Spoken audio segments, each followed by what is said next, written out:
Erwan Massé. Je suis retourné, je dis bien retourné parce que j'avais, étant plus jeune, eu l'occasion de grandir à Singapour.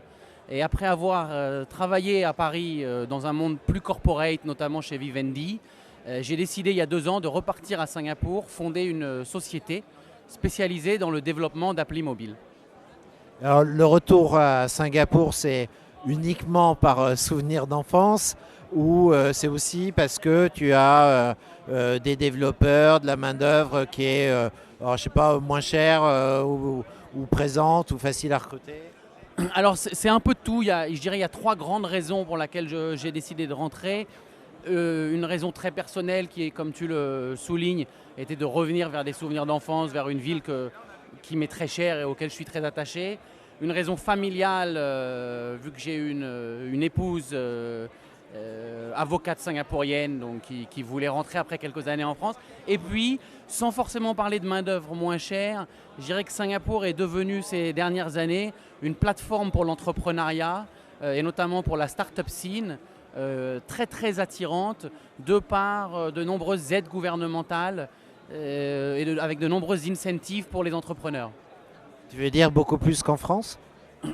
Plus qu'en France, en tout cas à l'époque où j'ai quitté la France il y a 2 ans. Ça a peut-être beaucoup changé depuis. Mais non, effectivement, donc Singapour, en gros, on est sur un niveau de vie à peu près équivalent à celui de la France. Donc on a des salaires qui sont un petit peu moins chers, mais pas tellement. On a surtout, pour toute nouvelle entreprise qui se crée, une exonération d'impôts totale pendant 3 ans. On a des charges qui sont très très très faibles.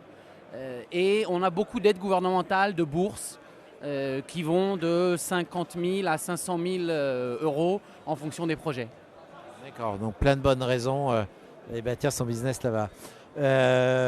Alors, tu es le web depuis ce matin.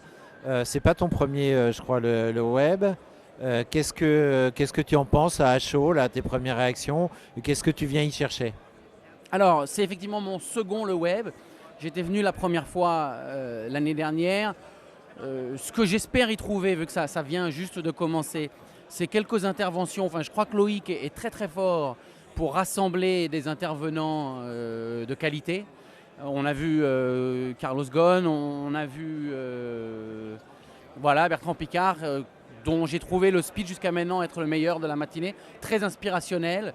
Je le compare au speech de la reine de Jordanie l'année dernière. Donc en fait, qui sont deux personnalités qui ne sont pas du tout de l'industrie de la plupart des gens d'ici. Ce pas des gens du web, ce pas des gens du mobile, mais ils ont réussi, je trouve, à injecter une force inspirationnelle de par leur projet qui est assez intéressante. J'ai été moins, je ne sais pas si je peux le dire, mais j'ai été moins impressionné par l'intervention Renault.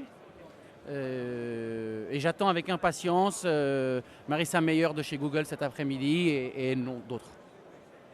Oui, on est assez impressionné à chaque fois par un ou deux speakers que sort Loïc.